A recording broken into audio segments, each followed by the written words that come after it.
Yeah, so we've got the Preakness. I don't know the names of other horses running because I've been so consumed by the Medina Spirit story. Like I paid attention when the Kentucky Derby, like I even read an article that was like the meaning behind all of the Kentucky Derby horses' names, and now I can't remember a single one because all I can think of is Bob Baffert, which is not a horse's name apparently, which I just learned. But have you do you think about horses' names a lot? Because like I do. I know that you do. You've mentioned this before to me.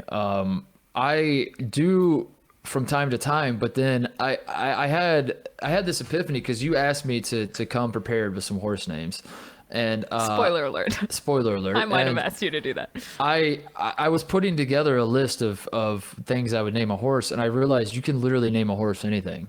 No, you can't. There are rules for naming horses. I was looking up like other horse names that have existed throughout time, and I'm like, these are all nonsense. What are the rules? Okay, names can be up to 18 characters, which includes spaces and punctuation, not plural. Are you serious? Yeah, you can't no names of actual persons, because you submit these names to the Jockey Club, which is apparently a thing, and not an underwear brand. There's no names of actual persons unless written permission to use their name is on file with the Jockey Club. No names that are suggestive or have a vulgar or obscene meaning. Names considered in poor taste or names that may be offensive to religious, political, or ethnic groups, which makes me worried that my brilliant name of Sister Christian wouldn't pass because that's religious. That can't be true. That can't be because like that is such a gray area. Like American Pharaoh, I'm sure someone could argue is like somehow offensive.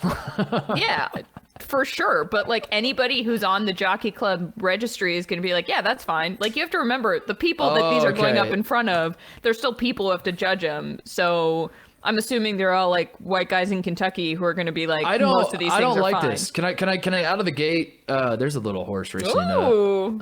Out of the gate from the horse's mouth. Tell me how you feel about this. From the horse's mouth. Can I say I don't like this? I think if you have enough money to buy a horse, to breed horses, to get a thoroughbred into the Kentucky Derby, you should be able to name it whatever the hell you want to name it. And that should be that. I don't understand why you should be able to name your horse whatever. Like think about taking this system and applying it to something else. It's a free speech issue, Mark. Yeah, this is a First Amendment right. That Antonio Rogers Cromartie, or whatever his name is like that's too long of a name. Sorry, that's too long of a name. You have to change your name. And he's like, "What? That's my name. Well, how can I? What do you mean I have to change my name?" Naming a kid, naming you Mark Titus, isn't the same thing as naming a horse that's name is gonna be said on broadcasts. Like your parents didn't know you were gonna host a podcast. They didn't know you were gonna host multiple podcasts. They didn't know that you were gonna if you have a horse and you're training it to run in races, you know that name is gonna be public. So the Jockey Club is like, we can't have someone out here be like naming their horse I was just gonna say something extremely vulgar, but you can't have that. No. So they had to put some rules. No, you can't. I don't like it. This is not script. This. It's my horse. Hey, I would be in these meetings and be like, hey, but you keep your hands off my horse. I'll name my horse what I want, and you name your horse. Yeah. In these, I hope you never get $1 billion because you would be like the worst boat and horse owner. I'm the guy at the HOA meetings yelling about like, why can I not have my Mustang in my front yard? It doesn't make any sense. Hey, there's a horse breed. It's Mustang, a gas-powered lawn leaf blower for a reason because it works. Is a Mustang a horse breed? Oh, yeah. There it is. How about that? Wow, the layers of wordplay we're doing here. I'm very impressed. So, okay, so tell me some of the names. My list that I made, I was just trying to think of, I don't know. And I got so far in it, I was like, you could just, that's where I got my head. I was like, any of this works. I wrote down left tackle as the first one. I don't know why. That's really good. Left tackle. That's a great horse name. Because also a horse tack is a thing. Oh, really? I didn't know that. I don't know what it is. But I like the idea of left tackle. That just seems like a beefy horse too. That's like going to a very strong thoroughbred. I was thinking about drink type. Like I want a horse that says that invites like a fun spirit. Like maybe fun spirit is the next one I say. That when you that's like one of those pontoon boats on a lake that's named Fun Spirit.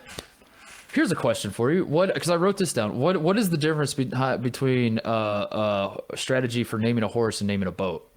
Oh, absolutely the same thing. It's the same thing to you. There's no difference. I walk around the marina here and I notice there are a lot of puns. It's like that is the go-to thing with a horse is like, or with a boat is like ecstasy, which C is spelled. Oh yeah, right. Like, I once when I was teaching sailing. Sorry. But when I was teaching sailing, in Maine, there was this like massive yacht, this like huge, sort of like something that Jeff Bezos would own that like came into the harbor, and everyone was like, "What the heck is this boat doing here?" And our kids were sailing these, these boats were like 10 feet long that they would sail, and they would just smack into every boat in the harbor, and it was a real problem because there were some nice boats, but they like one kid gets stuck. Like is heading directly into the wind, so he's not going anywhere, and he just keeps bashing up against the side of this like stunning yacht. And I was like, oh my god. And I go over, the thing is called acquisition, first of all, and I was like, oh, keep going. I was like, don't worry, buddy, just like smash that thing all you want. You pay millions of dollars for a yacht and then you throw a shitty pun on the back of it. I don't understand it, but I think that there are more puns in boats. I think you're right. I think that it depends though, right? Like if you have a super nice yacht, you're going to name it something.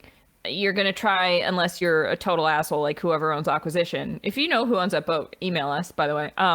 Like you're going to try to name it something nice, which is I think the same thing with a horse, or you just get, it's like a family inside thing or something. I don't know. Yeah. I think it's a similar vibe though. I want to get a pontoon boat on a tiny lake that's like that's just like 20 feet deep is all. It's like very tiny lake. You could say that the boat would have a shallow draft. Very shallow draft boat, just a pontoon that would just kind of fart around the lake, and that's about it. And I want to name it the Unsinkable 2. And I think that's always been my idea for naming a boat. It wouldn't be as funny on a boat that you take into the ocean, because that's like you're kind of jinxing it. But a pontoon on like a tiny lake in Indiana or Ohio, and it's called the Unsinkable 2. I hate how funny that is. I think that plays. Anyway, back to my horse list. I wanted to have names that like make it, because I see horse name that seems fun and I want to bet on that horse. So I wrote down Drinks on Me. Oh, Drinks that's on Me. Good. Would that be a good one? Yes. Or like I'll have another. Is that a good one? That's incredible. These are great horse names. I wrote down. I realized that like you can just kind of pick like common phrases. Yeah. And just apply those, and those seem to work too. And then I realized common phrases might be a good name for a horse. It's just like common phrases. That's so good. I think you could do like going off of your. I like the football idea. Like name a horse Heisman winner. Heisman winner. Yeah. Like that's funny to me. But I really just got caught in this like rabbit hole of like trying to think of just common phrases like shoot the breeze or something, and like it sounds like a horse that farts like, a lot. Bite the bullet or something. You're just like, yeah, bite the, It's all that's how they name horses though. They just come up with, and I'm not very good at this. The only other ones I wrote down were third place, which I don't think third place I don't think you put that horse in the Kentucky Derby. I think that's at like the cheap tracks, like out in the sticks. Definitely, for sure. There's just a horse called third place. That's actually a dog that they enter in the horse races. And everyone's like, "What?" And you're like, "Don't worry about it." They're like, "Maybe don't bet on it, but like, don't worry about it either." Third place. I put Bet on Me because I have. One of my most passionate horse racing takes, I can't believe we're almost an hour into the show and I haven't brought this up. One of my more passionate horse racing takes is that I think the owners of the horses should get a cut of all the money that is bet on their horses to win. And the reason I say this is because I want owners of horses to be incentivized to convince the public to back their horse. I want these owners campaigns? Yes, I want them cutting promos saying like Medina Spirit, he is great week of practice.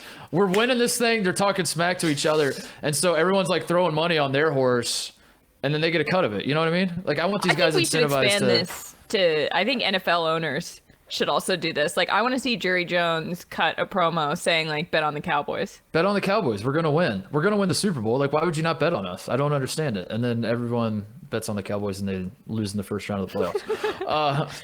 So I had Bet on Me, and then the last two, because I was reading about Bob Baffert talking about cancel culture, and I thought cancel culture would be a funny name for a horse. Oh, honestly. There it is. Cancel culture would be funny. I don't want to say mine now. That's it.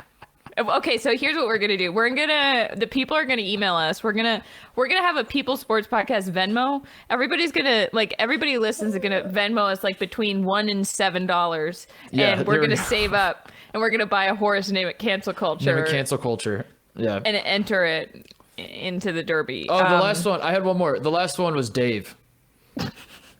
Just Dave. Just like I've always wanted that. Just a horse just named like, because that would, I would have the picture if like Dave is winning the Kentucky Derby. You're like, Dave has a 4-length lead. Like, I'm listening to that on the radio. I am picturing like a guy named Dave running. just like. I think I've long had the idea that the funniest human name you could give an animal is Brendan. I think a horse named Brendan running the Kentucky Derby would be really, really funny. It's like just. We had a little motorboat for a little while that I named Steve. So. Was it actually a motorboat, or is that like a guy you dated and has like some sort of joke that I pick up on? Never dated a Steve. Okay. Because of the boat. Sure. I was like, oh, sorry, that's the boat's name. I can't. I was thinking of names, and then I looked at the rules. Yours. So I still think that Sister Christian is... That's a good one. A really good one. And then I started thinking about the movie Boogie Nights, because Sister Christian is in that, and I thought Boogie Nights could be a really good name for a horse. Great. Yeah. And then I was like, it'd be funny, because in Boogie Nights, Alfred Molina does the air drums and is like singing Sister Christian. I think a horse named Alfred Molina would be pretty good, but we'd have to get his written consent according to the Jockey Club. Then I thought it would be funny to name a horse For the Gram. For the Gram is good. Okay, yeah. And then I was like, Bob Baffert should really just get out in front of this whole thing and name a horse Bethomethasone. That's probably what he's going to name his horse. That's funny, right? Because he's like, do you think I would drug a horse named Bethomethasone? Like, that's just too on the nose. It's on the nose would be a good one for. That is a good one. And then I thought you could name a horse Kombucha, and then I was like, and then I was like lavender, and then I was like, I was just looking at things in my apartment. It was like, I love lamp.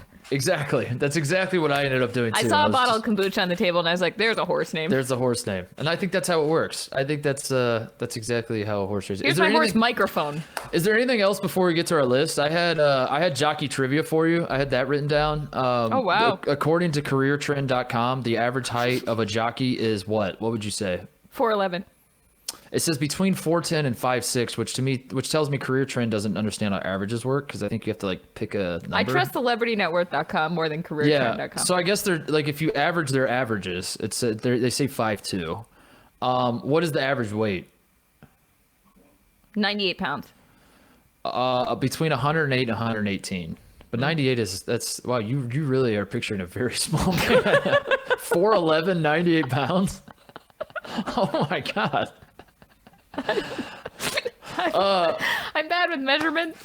Don't know how big. Finally, the last thing, the average salary of a jockey according to CareerTrend.com, and this does not necessarily mean the ones that are winning the Kentucky Derby. This is just like if you want to get into jockeying. $45,000. $30,000 to $40,000 a year. That is the average salary. Unfortunate. You have to provide your own equipment, your own helmet, your own. What are the things? The whips, I guess it would be. No, maybe, I don't know. Your own saddle? You probably don't. No, they don't ride saddles, pants. right? You gotta bring your own pants. That's the whole point. They have saddles? They have saddles? Are you kidding me? Wait. No, I don't know. They're not riding the Kentucky Derby bareback. They aren't? What? You can't? Why can't you? Isn't that what it should be? How are you gonna stand up? Can't you put the horse? Can you still put like stirrups on it somehow and reins, but not have like a actual saddle to sit in with the little? I guess now they have have to to have Google Kentucky Derby. I don't know, I told you I'm not a horse guy. I don't know. Yeah, I'm clearly not a horse girl. They have to have saddles. They probably have to have saddles. They but have maybe that's saddles, Mark. I don't think. I mean, the rodeo. They're sitting on something. Do they have saddles? Do they? I mean, there's got to be a sport where you ride horses bareback. I guess rodeos obviously have saddles, but when they're, I don't know. I'm confused now. Anyway, I got to do more research. Hey pals, thanks for watching the People Sports Podcast YouTube channel. For more of mine and Mark's very weird rabbit holes, stick around, watch more. You can subscribe, smash that subscribe button. You know you want to. We're going to give you all the weird stuff we possibly can.